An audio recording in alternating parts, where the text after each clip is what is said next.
Hola, buenos días. Vamos a comenzar, si quieren tomar asiento. Yo soy Sonia Tortajada, soy restauradora de escultura aquí, en el Museo del Prado, y hoy les voy a hablar de la restauración que llevamos a cabo sobre una de las joyas de nuestra escultura clásica, que es la Ariadna dormida, que pueden ver ustedes en la sala 74.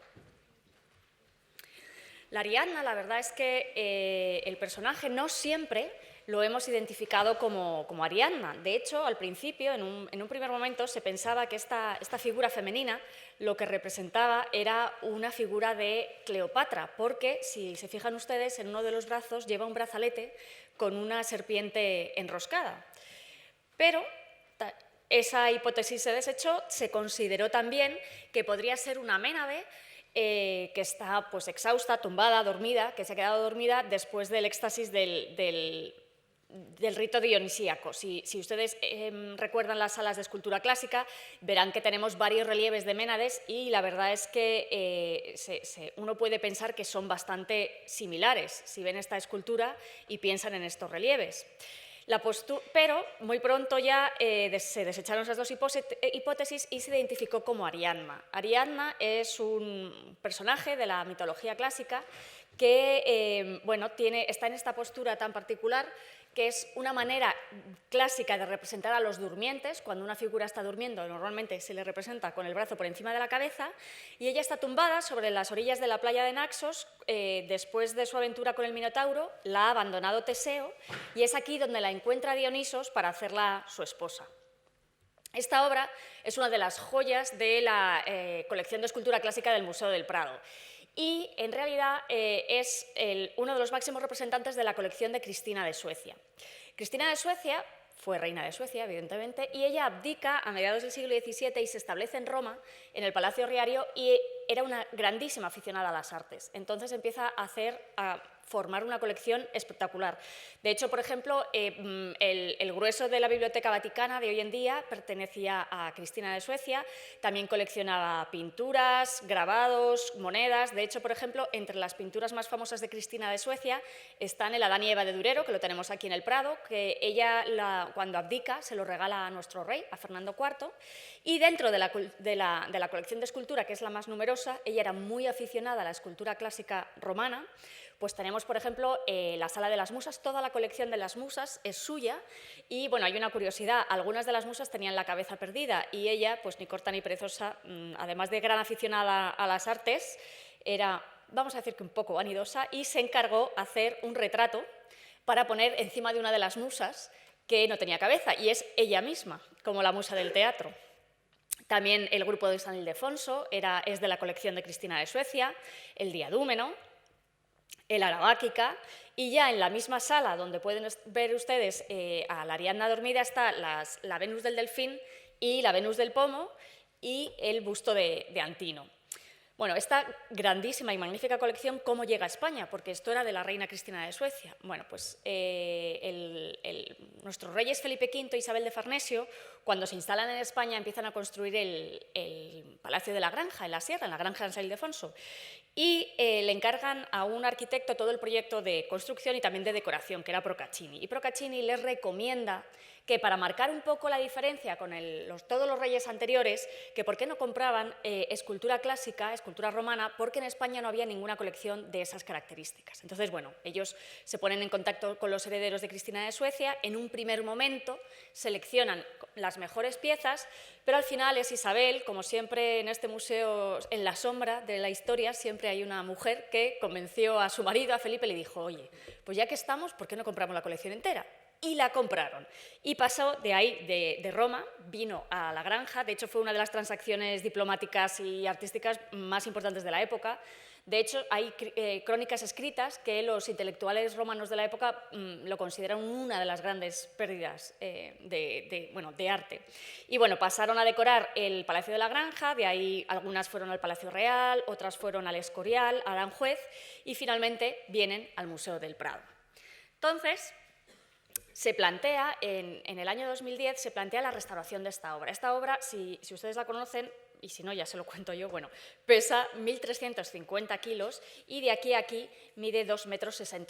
Es decir, es una obra monumental, es enorme. Entonces, a la hora de plantearse la restauración de este tipo de piezas y más que nada su movimiento, pues siempre se aprovechan circunstancias anexas, es decir, bueno, nos planteamos su restauración y aprovechamos que la íbamos a desmontar de la sala para renovar la sala 74 que se reinauguró otra vez en el 2011, pues para rediseñar el pedestal, para arreglar el suelo, pintar, poner toda la iluminación más moderna, etcétera, etcétera. Esto siempre se aprovecha en este tipo de grandes movimientos para no mover la obra en vano o al menos solamente para una finalidad. Y lo primero, desde el punto de vista de restauración, el restaurador, quiero que ustedes se queden con la idea que no simplemente es una persona que está en su taller y tiene un pincel en una mano y un bisturí en la otra, sino que también nos involucramos en todos los aspectos de conservación preventiva. Entonces, entramos en el proyecto desde el momento en que se plantea mover la obra. Como esto pesa más de 1 tonelada y es muy grande, el tema era un poco complejo. Entonces, lo primero que tuvimos que plantear es decir, bueno, ¿y esto cómo está montado? ¿Cómo está expuesto ahora para saber qué es lo que tenemos que hacer para desmontarlo? Entonces, lo primero que hicimos fue ver el pedestal y si la obra estaba fijada al pedestal de alguna manera para poder liberarla. Entonces, bueno, el pedestal era un pedestal antiguo, de madera, como la obra pesaba mucho, la verdad es que era bastante sencillo, pero estaba todo reforzado por dentro con viguetas de madera y no había ningún tipo de anclaje, ni de perno, ni de atornillado, vamos a decirlo así, que fijara la piedra al pedestal de madera. Lo que sí que veíamos es que la obra tiene una forma circular, es un poco así, y por los lados, los huecos, esos huecos estaban cerrados con lo que a la vista era masilla de poliéster. Esto lo que nos estaba diciendo es que esto era un cerramiento moderno. Y el problema era que pegaba la piedra la piedra de la escultura a la madera del pedestal. Entonces, era obvio que para poder llevar esta pieza al taller había que retirar ese tipo de cerramientos. Pues eso fue lo que hicimos. Empezamos a retirar y nos dimos cuenta que enseguida bueno, este cerramiento simplemente tapaba el hueco. No tenía en realidad no tenía ninguna función tectónica, es decir, no sujetaba estructuralmente la pieza, simplemente la pegaba y además, bueno, pues nos llevamos la sorpresa de descubrir que la verdad es que tampoco estaba hecho con mucho amor ni con mucho primor, porque estaba, bueno, ya lo ven ustedes, con trozos de madera, cascotes, cuñas y luego lo habían cubierto con esa masilla. Bueno, retiramos todo eso y aquí vimos, bueno, además de lo obvio, del maravilloso trabajo de paños y lo maravillosa que es esta escultura, pues pudimos calcular mejor su peso, porque cuando retiramos todo este cerramiento nos dimos cuenta que el artista, de manera original, había abovedado la parte de abajo de la escultura para aligerarla. Nosotros esta escultura no estaba pesada. Cuando ya la movimos hemos aprovechado y la hemos pesado con exactitud. Pero lo que se hace normalmente para tener un peso aproximado y saber qué tipo de maquinaria vamos a necesitar o qué resistencia tienen que tener las cinchas, etcétera, etcétera, pues lo que hacemos es que cubicamos la pieza, tomamos la densidad teórica del mármol y multiplicamos. Y nosotros asumimos que esto iba a ser macizo hasta abajo. Entonces nos equivocamos en 900 kilos. Estimamos que iba a pesar unos 2.200, una cosa así, y en realidad esta obra pesa 1.350. Y esto ya es un tema, lo que digo, es un tema original. Es realmente el esfuerzo que hicieron para que estructuralmente sea estable y además aligerar la pieza. Bueno, pues el museo tiene una campaña de conservación preventiva en cuanto a escultura, que todas las obras que pesen más de 1 tonelada, como ya se pueden imaginar ustedes, son muy complicadas de mover, no son complicadas, costosas, hace falta mucho personal, mucha maquinaria, y además es cuando realmente este tipo de obras entran en riesgo, porque realmente una obra de piedra tan grande en un pedestal expuesta es muy estable, apenas se altera con el paso del tiempo, pero sin embargo, en cuanto intentas moverla es cuando este riesgo se dispara. Entonces, lo que hacemos es que toda obra que pese más de 1 tonelada la colocamos sobre un palet de acero inoxidable, indeformable, con la resistencia calculada según el peso de la obra. De esta manera, lo que intentamos es que la escultura y el palet pasan a formar una unidad única, es decir, nunca se pueden separar. Este palet va a servir para exponer la obra, para moverla, para almacenarla, para embalarla y transportarla si hay que llevarla a una exposición temporal, etcétera, etcétera. De esta manera, toda la manipulación va a recaer sobre el palet y no sobre la propia escultura. Entonces, bueno, lo primero decimos, venga, pues vamos a pasar el palet. Intuitivamente, pensaríamos que la manera más fácil, dices, bueno, pues ya está, esto pesa mucho, no se puede manipular a mano, pues sería, bueno, pues la cinchamos y la movemos con una grúa. Pues no. La verdad es que este tipo de obras, la piedra es muy resistente a muchísimos esfuerzos, excepto a la flexión. Es decir, que si esta obra, por la forma que tiene, yo podría poner una cincha aquí, otra cincha en este extremo y con una grúa levantarla y ¡pa!, ponerla en el palet. Bueno, pues justo a la flexión es al esfuerzo que la piedra es muy frágil y entonces habría un altísimo riesgo de que la obra se partiera justo por aquí. Y luego, además, el peso se transmite a las cinchas de manera regular, es decir, que si esto pesa 1.300 kilos y le pongo 2 cinchas, cada cincha va a tener una fuerza de presión de unos 650 kilos. En los pies no teníamos mucho problema, pero, por ejemplo, si colocáramos una cincha aquí, cualquier punto de contacto con todos los brazos recibiría 700 kilos de presión, con lo cual tengo grandes posibilidades de que la rompa. Así que este tipo de obras, bueno, grandes y pequeñas, normalmente las obras de piedra se mueven por deslizamiento. Así conseguimos que el sistema de fuerzas, esto es estable por gravedad, es decir, esta obra siempre está apoyada, pues yo la sigo dejando apoyada y simplemente la deslizo. Para ello, bueno, esto es el diseño de los pallets que utilizamos, que suelen ser emparrillados de acero inoxidable, y lo que hacemos es que introducimos debajo de la pieza con una cuña hidráulica, en este caso se hizo con rodillos de nylon. Utilizamos normalmente rastreles de teflón o rodillos de nylon. Son unos rodillos que no tienen más de 1 centímetro de diámetro, pero no se deforman y son súper deslizantes. Entonces, se colocan los rodillos y simplemente con la ayuda y la fuerza de una carraca mecánica, pues se va haciendo fuerza y se va arrastrando la obra sobre el pallet. Si esto lo quisiéramos hacer de cualquier otra manera, imagínense ustedes, necesitaríamos por lo menos 12 personas aquí detrás empujando, forzando la pieza y de esta manera solamente con 2 operarios, bueno, y yo con cara de preocupada, pero vamos, esto salió muy bien, pues simplemente la obra se coloca sobre el pallet de acero. Bueno, cuando se hacen este tipo de movimientos hay que tenerlo todo previsto por adelantado, es decir, no puedes improvisar con 1,5 toneladas. Imposible. Entonces dices, bueno, vale, muy bien, la tengo sobre el pallet de acero, porras. Lo que hemos hecho es colocar el pallet de acero a la misma altura del pedestal original para poderla deslizar, pero bueno, ahora hay que bajarla al suelo. Pues, por ejemplo, hasta esto hay que hacerlo con ciertas precauciones. Aunque esta bajada se hace con 2 elevadores mecánicos, que son maquinaria especial para este tipo de cosas y que realmente se regulan, se pueden manejar con bastante precisión, con estos pesos y esta altura, si lo dejáramos caer de golpe, la verdad es que bajaría muy rápido y la obra recibiría mucha vibración a la hora de llegar al suelo. Entonces lo que hacemos es que esto se va bajando poco a poco, se van quitando los pallets poco a poco para que cada movimiento sea de 20 centímetros, que es la altura estándar de cada pallet. Porque, bueno, no sé si conocen ustedes la fórmula de la energía potencial en la que la distancia, la altura, es un factor multiplicador. Es decir, si yo reduzco la altura, reduzco mucho las vibraciones. Y la obra llega al suelo, la verdad es que intacta, fenomenal. Vale, pues la tengo en el suelo, sobre mi super pallet de acero, y hay que llevarla al taller de restauración. Una de las ventajas enormes que tiene colocar estas obras sobre este tipo de pallets es que hablamos de 1.350 kilos más unos 250 que pesa el pallet y simplemente me hacen falta 2 operarios para moverla. Es decir, este chico de aquí que lleva la traspaleta por un lado y uno que asegura la parte de atrás. Si tuviéramos que mover esto de cualquier otra manera, imagínense ustedes la cantidad de personal que necesitaríamos y la cantidad de esfuerzo. Hombre, no todo es tan fácil, porque dices, bueno, la meto en el pallet y me la llevo. Hay que revisar la ruta desde la sala 74 hasta donde tenemos los talleres de restauración. ¿Por qué? Porque esta obra es muy grande y hay que asegurarse que cabemos, por ejemplo, algo tan obvio como que cabemos por todos los vanos, es decir, hay que medir todas las puertas por las que vamos a pasar a ver si cabemos. Luego, estamos en un edificio histórico, son muchísimos kilos y hay que proteger todo el camino con tablas de madera para que el peso de la circulación de esta obra no nos rompa todas las losas del suelo. Y lo que les digo, todo esto hay que tenerlo previsto de antemano.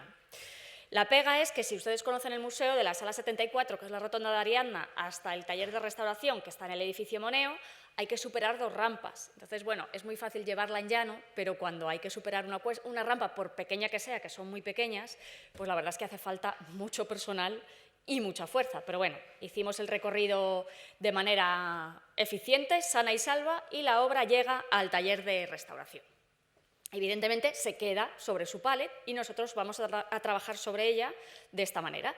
Lo primero que uno observa cuando tuvimos que analizar el estado de conservación de esta pieza es que, bueno, presentaba bastante típicos daños de haber estado expuesta durante muchísimo tiempo.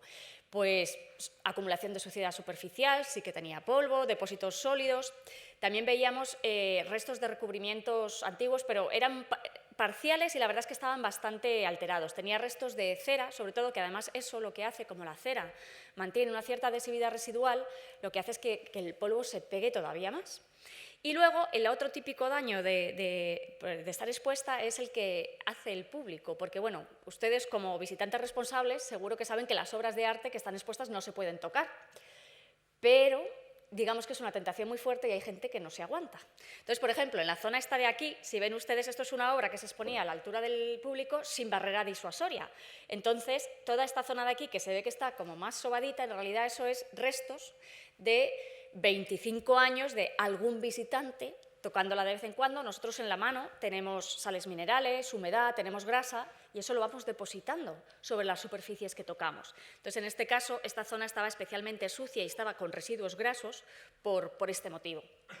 Luego, el tema de los recubrimientos, aunque ha sido un tratamiento tradicional, hoy en día está desaconsejado porque le pongo aquí dos ejemplos de dos obras que tenemos aquí en la colección y vamos a ver, nos tenemos que acostumbrar a que el mármol, la piedra pulida, tiene su propio brillo, tiene un brillo satinado bastante sutil, pero si tú enceras o barnizas una piedra, digamos que cambias completamente las cualidades de su superficie. Entonces, por ejemplo, aquí os muestro un relieve, que si os digo que está hecho de cera, a lo mejor hasta os lo creéis y todo, y el diadúmeno, nuestro famoso diadúmeno, que, por ejemplo, aquí parece que estuviera hecho de poliéster. ¿Por qué? Porque están excesivamente protegidos.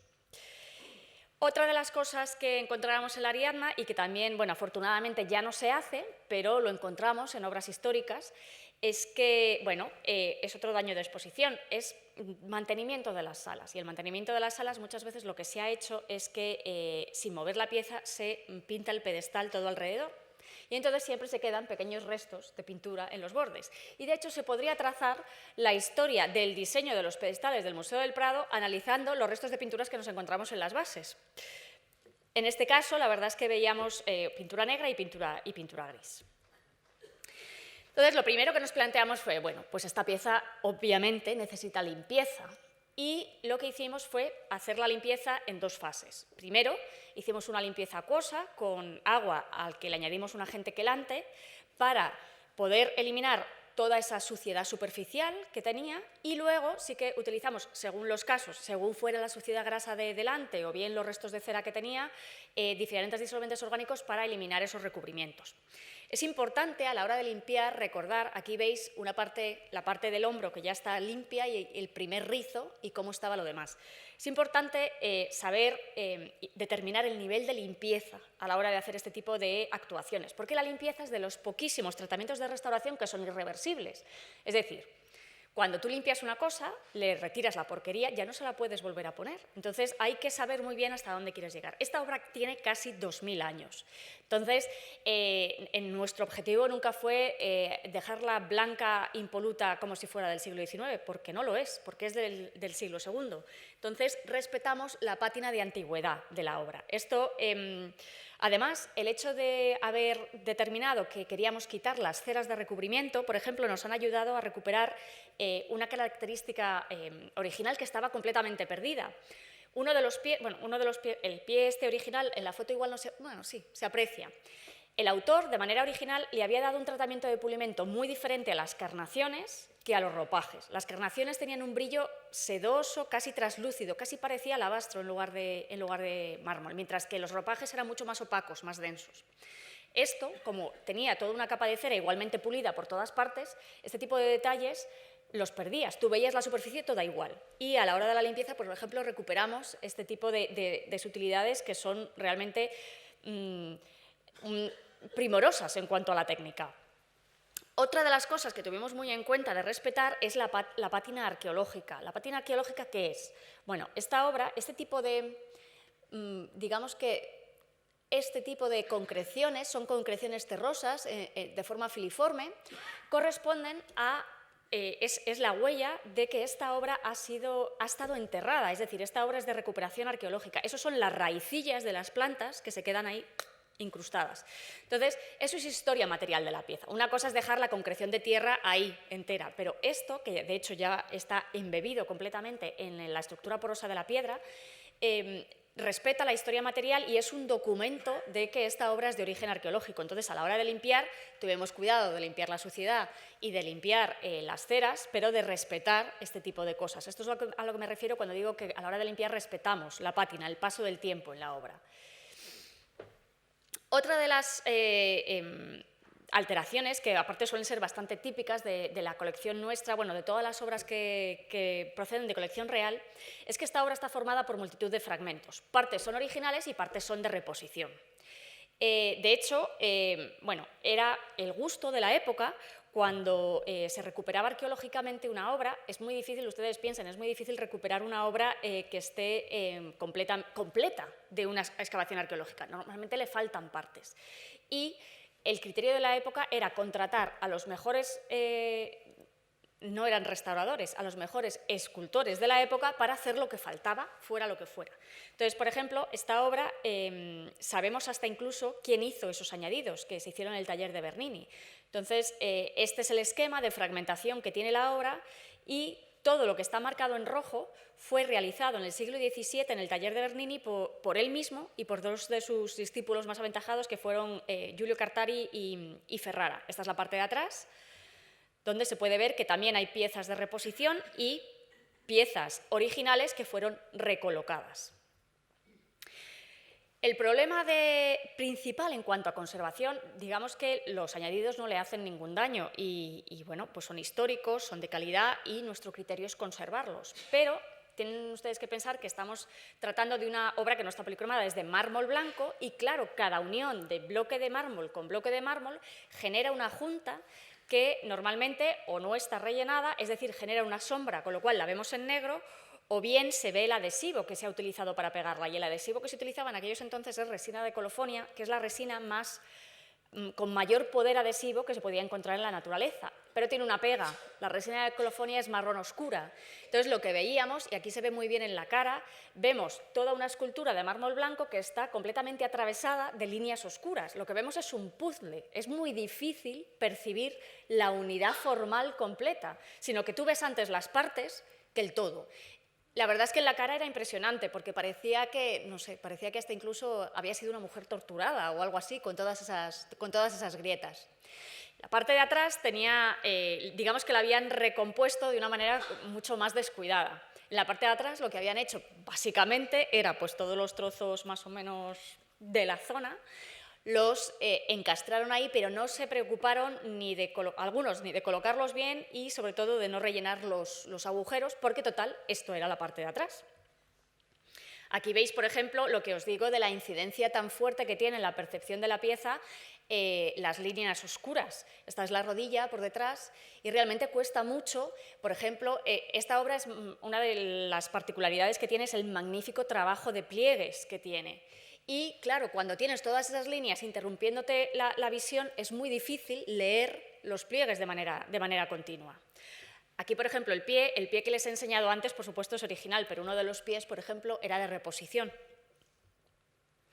Y esto es esto se explica por cuestiones de criterio del siglo XVII, XVIII y XIX. Es decir, aquí tenemos obras recompuestas en los tres siglos. ¿Por qué? Porque hoy en día, si tú estás en una excavación arqueológica y recuperas esto, es decir, recuperas un torso, evidentemente pues ya sin piernas, sin cabeza, sin brazos, te parece que es una obra museable. Bajo nuestro ojo del siglo XXI, esto es una obra que merece estar en un museo y se lleva tal cual a un museo arqueológico.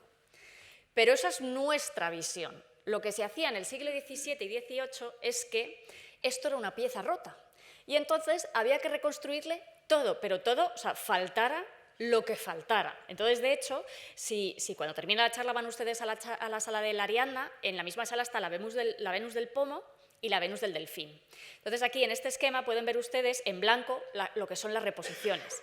En el caso de la Venus del Pomo, le faltaba la cabeza y ni cortos ni perezosos le hicieron una cabeza nueva. O sea, no es que dices, bueno, le falta un dedo, pues se lo ponen. No, no, faltará lo que faltara. Entonces, en este caso, por ejemplo, es una reconstrucción del siglo XIX y, por ejemplo, otra cosa que llama la atención a los entendidos del arte, porque hay reparaciones pequeñísimas desde pues, un pequeño pliegue que se ha roto un cachito y se pone, hasta lo que os digo, la cabeza, el brazo y hasta incluso su atributo.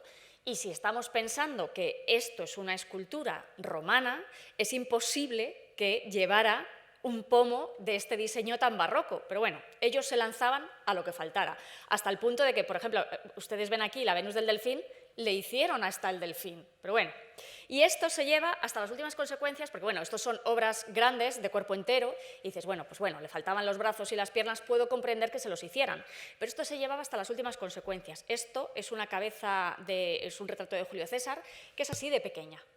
Y le rehicieron absolutamente todo. Pues tenía un golpe en el pómulo, pues ven ustedes, ahí en el pómulo hicieron un resanado, cortaron un disco de mármol y se lo pusieron. Las orejas, la nariz y hasta incluso, por ejemplo, la cabeza y esta parte del busto son originales, pero como no encajaban muy bien, pues retallaban hasta la última piececita para hacer el encaje. Y por eso es por lo que nuestras obras están todas reconstruidas. Entonces, lo que os digo, ¿qué posición tiene restauración hasta ante estos añadidos? Pues nosotros los conservamos. Si son históricos, de hecho en este caso están documentados hasta incluso quién los ha hecho, y son de buena calidad, se conservan, porque realmente hay que pensar que la intervención que habría que hacer para eliminarlos sería realmente muy agresiva, y en el museo seguimos una línea de mínima intervención. Y además hay que pensar también qué es lo que ganaría la pieza a la hora de quitárselos. En realidad, más que ganar, perdería, porque perdería, no se podría leer, no la podríamos entender como tal. Pero entonces lo que hacemos es tratar las juntas de unión. Les he puesto muchas imágenes de todas esas líneas negras y lo que hacemos es que tratamos las uniones de estos añadidos. ¿Cómo lo hacemos? Pues evidentemente se limpian, se eliminan rellenos si los tienen, el exceso de adhesivo que muchas veces exuda, y lo que se hace es que se estuca a nivel, es decir, se rellenan y se dejan a nivel, y luego lo que hacemos es que reintegramos cromáticamente estas juntas. De hecho, la propia palabra lo dice, reintegrar es que estas líneas se vuelvan a integrar en el todo. La reintegración cromática en restauración, es decir, lo que significa es poner color donde falta. Y siempre se hace de forma discernible y de forma reversible. ¿Esto qué quiere decir? Pues que lo hacemos de tal manera que se haga con materiales que se puedan quitar fácilmente, bien porque cambie las teorías de restauración o bien porque muchas veces la reintegración envejece de una manera y la piedra de otra. Entonces, a día de hoy las reintegraciones están muy bien ajustadas, pero dentro de 25 años no, porque van a evolucionar de diferente manera. Y luego, de manera discernible, para que se pueda saber que eso no es original. De tal manera que cuando tú ves la obra, la ves completa, es decir, lo que hacemos es integrar todas estas juntas dentro del todo, que de esta manera cuando un espectador se pone delante de la Ariadna, ve la Ariadna dormida completa, ve una figura femenina, ve todos sus paños, pero que cuando se acerca puede buscar las líneas de unión porque, en este caso, como se trata de mármol, hemos utilizado como método discernible el puntillismo, es decir, ese color que aplicamos, lo aplicamos a puntitos. Nos ayuda mucho en este caso a reproducir la granulosidad del mármol. Por ejemplo, ustedes saben que en pintura, más que el puntillismo, se utiliza el regatino, que es hacerlo a rayitas. ¿Por qué? Porque eso te ayuda a reproducir la textura de la pincelada. Pero, por ejemplo, en ese tipo de obras funciona mejor el puntillismo. Y esto es lo que hemos hecho, pues cómo estaba la grieta, cómo la hemos estucado a nivel y cómo la hemos reintegrado cromáticamente. El hecho del estucado solamente lo que trata es de tapar las juntas. Si la obra tiene algún roto, no queremos hacer ninguna reconstrucción tridimensional. Por ejemplo, aquí veis que falta un trozo de piedra, pues aquí sigue faltando. Aquí, por ejemplo, en la parte de atrás sí que fue,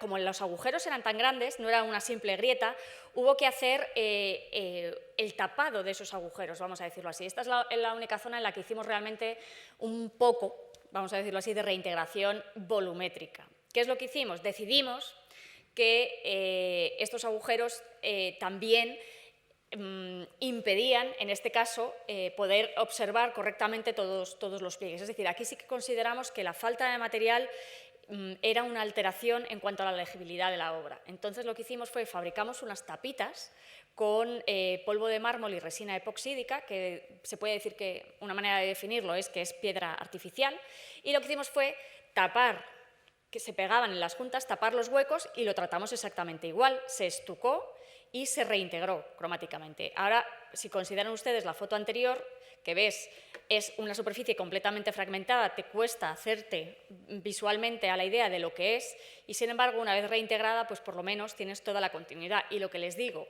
solamente en los agujeros, porque donde faltan, hay pequeñas faltas que no intervienen en la lectura de la obra, siguiendo un criterio de mínima intervención, ese tipo de faltas no se reintegran volumétricamente.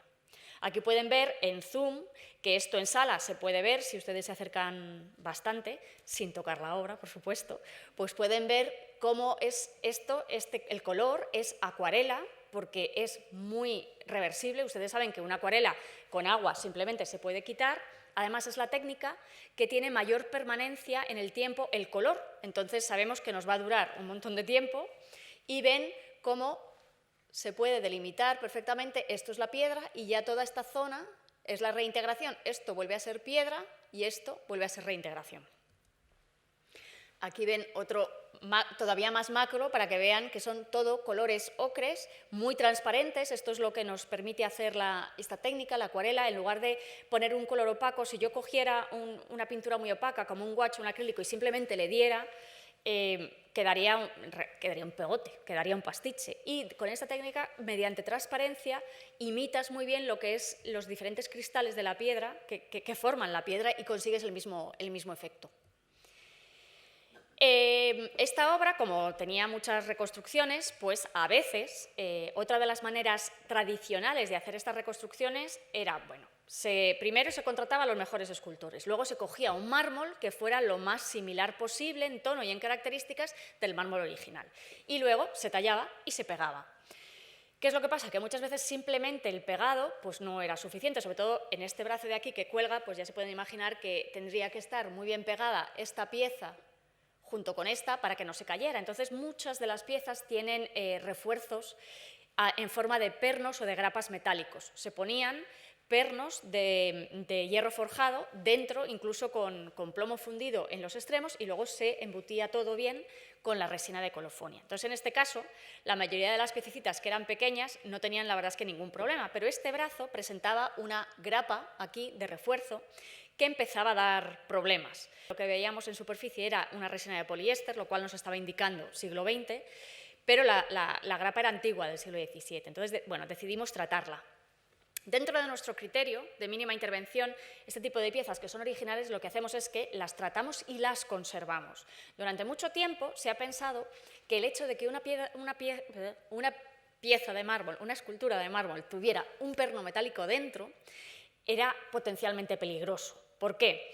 Pues porque el hierro, cuando se oxida, aumenta de volumen. Le pasa un poco como al agua cuando se congela, que aumenta de volumen, entonces puede hacer estallar el mármol desde dentro. Pero claro, esto es si hay condiciones ambientales lo suficientemente agresivas como para que se dé la corrosión, y para que un perno se oxide necesitamos primero oxígeno y segundo humedad. Afortunadamente, en un museo ese tipo de factores de alteración están controlados. La temperatura está controlada, la humedad relativa está controlada, la luz está controlada, los filtros de aire están controlados, los visitantes están más o menos controlados. Y lo que os quiero decir es que, aunque esta grapa esté aquí, no se va a oxidar, porque las condiciones ambientales no son las propicias para ello. Entonces, lo que hacemos es que, bueno, limpiamos la zona. Sí que inhibimos, lo que hicimos fue darle un tratamiento de inhibición al hierro para que no se oxide, lo protegimos y lo volvimos a tapar. Aquí aparte se ve, esta es la grapa de hierro y esto es el plomo fundido, y sí que en algún momento ha tenido, en la vida material de esta obra, que de hecho ha estado expuesta a la intemperie, hay algunas manchas de una corrosión antigua, pero como veis, se ve en la imagen que lo que es el hierro metálico está en perfecto estado de conservación, y lo tratamos de la misma manera, es decir, lo reintegramos cromáticamente a puntillismo. También sellamos toda esa junta y de esta manera, además de que estéticamente queda integrado, le hemos cortado el paso, vamos a decirlo así, a cualquier agente de alteración que quiera llegar a esa grapa para oxidarla, es decir, ya no va a penetrar ni la humedad ni el oxígeno. En cuanto a las reintegraciones volumétricas, bueno, ya se lo he ido contando un poco. La verdad es que lo único que faltaba en esta pieza eran los dedos de las manos, algunos dedos de las manos y los dedos del pie original. Entonces, realmente nosotros, siguiendo un criterio de mínima intervención, no consideramos necesario que reconstruir estas partes para mejorar la lectura de la pieza. La pieza se podía leer perfectamente. Entonces, de hecho, no se reintegraron volumétricamente. En la parte de atrás sí que rellenamos los huecos, porque en este caso sí que pensábamos que era necesario para recuperar la legibilidad continua de todo el trabajo de paños de la parte de atrás. Y aquí, en esta comparación, se ve mejor que en la anterior, cómo estaba y cómo está ahora, haciendo hincapié en que se rellenaron simplemente los huecos y los pequeños rotos se quedan sin reintegrar. Vale, pues la obra está restaurada. Se habrán fijado ustedes que no he hablado para nada de protección, por lo mismo que les he introducido un poco antes. La obra está terminada de restaurar y sabemos que va a estar expuesta en una sala del Museo del Prado donde todos los factores están controlados. Entonces uno se tiene que preguntar, bueno, la vamos a proteger, ¿pero de qué? Si tengo la humedad, la temperatura, la luz, el aire filtrado, ¿para qué la voy a proteger? Aparte, piensen ustedes que la protección es aplicar un producto que es completamente ajeno a la piedra, al mármol en este caso, y que se aplica de manera completa, continua, en toda la superficie. Es decir, es un tratamiento bastante invasivo. Entonces nosotros pensamos que no es necesario y que siguiendo un criterio de mínima intervención es mejor no hacerlo porque no hace falta. O sea, no se trata de, bueno, y ya que estamos, pues no, en restauración la verdad es que es mejor hacer con menos, conseguir los mejores resultados. Bueno, pues la obra está restaurada, sigue en su pale de acero, evidentemente. Es muy fácil devolverla a la sala. En este caso, bueno, se me ha olvidado comentaros que el taller de restauración está en la tercera planta, con lo cual hay que comprobar que esta obra cabe en el montacargas y que tiene suficiente resistencia, que de sobra. Pero bueno, aquí les pongo una foto del montacargas que tenemos. Y llegamos a la sala. Bueno, pues ahora hay que volver a montarla y ustedes pensarán, bueno, pues el trabajo del restaurador ya se ha terminado, ya la ha restaurado, ya está terminada, ya está estupenda, pues tú te vas a tu taller y pues no, seguimos trabajando. ¿Por qué? Porque, lo que os digo, ahora la obra y el palet son una unidad que no se puede dividir y se utiliza el palet también para montarla. Y aquí es cuando llegamos a la sala y nos enfrentamos al diseñador de la exposición, que nos dice, bueno, pues esta escultura yo la quiero exponer a 90 centímetros de altura.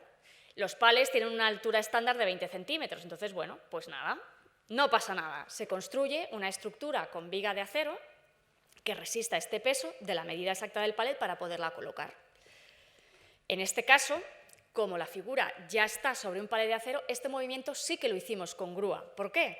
Porque las cinchas, en este caso, ya no tocan la obra, sino que se abrazan al propio palet. Es decir, todo el esfuerzo mecánico y toda esa presión que ejercen las cinchas se ponen por aquí, van al palet, no van a la escultura. Y en este caso sí que izamos el palet y lo colocamos sobre esta estructura a la altura que nos había dicho el diseñador.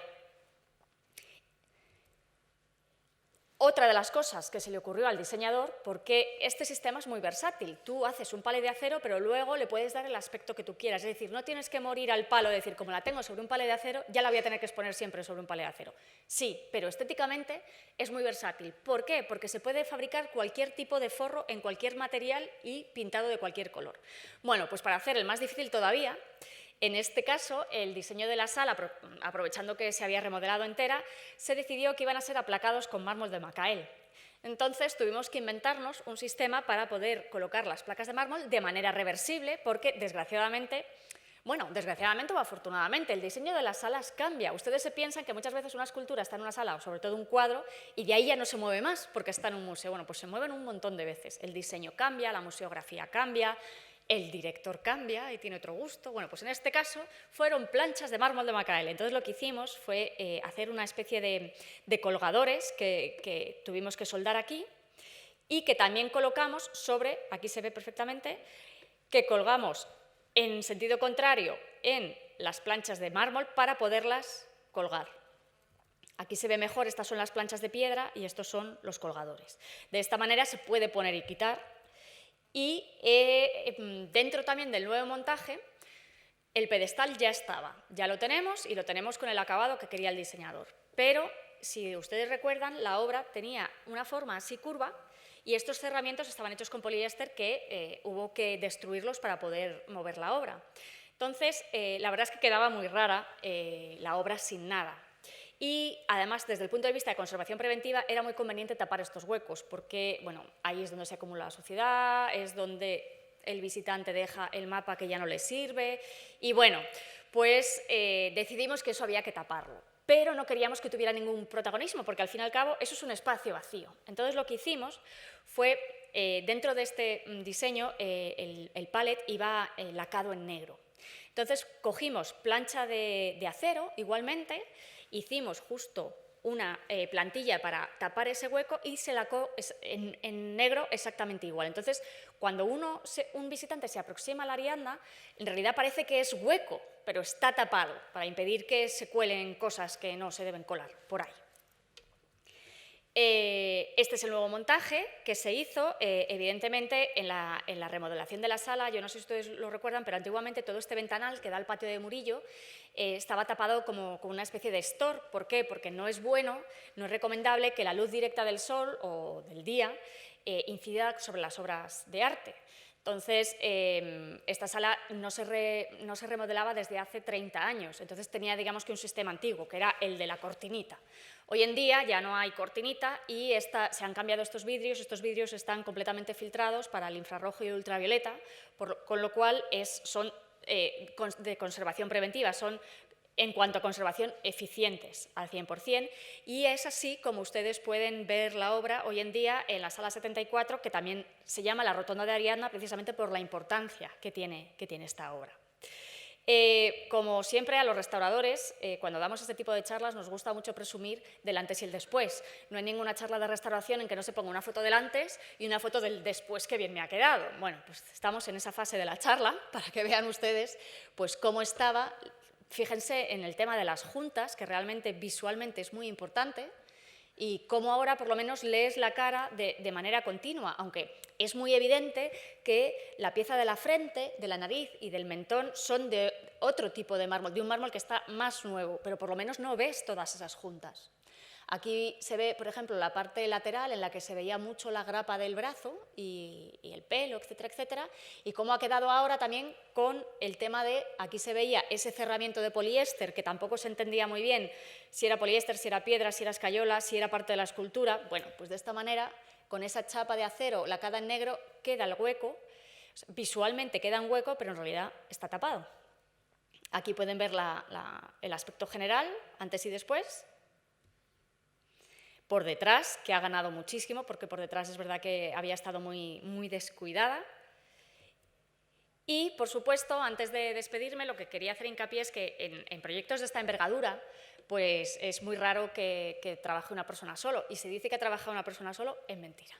Entonces, bueno, ha habido mucho personal del museo, también hemos tenido becarios, desde el taller de carpintería, fotógrafos, el laboratorio de análisis, etcétera, etcétera, que han contribuido en este proyecto y han formado parte. Y la verdad es que no quería concluir la charla sin mencionarlos, o al menos que quedara constancia de todos ellos. Muchas gracias a todos por venir este domingo por la mañana y espero que les haya gustado. Les invito a que, después de todo esto que les he contado, vayan ustedes a la sala 74, está en el extremo sur, yendo hacia la salida de Murillo. Es una sala redonda y pueden ver la Ariadna y pueden acercarse a ver todo este tipo de tratamientos, las reintegraciones, la grapa del brazo, los cerramientos de acero, y que me digan qué les parece. Una cosa graciosa que tenemos aquí en la casa, en realidad es Ariadna sobre las arenas de la playa de Naxos. Y si se fijan, las planchas de mármol que se han elegido para el montaje del relieve es un mármol gris azulado que tiene unos bandeados blancos y realmente parecen las olas de la espuma de la playa de Naxos. Pero bueno, les dejo que la disfruten. Muchas gracias a todos por venir.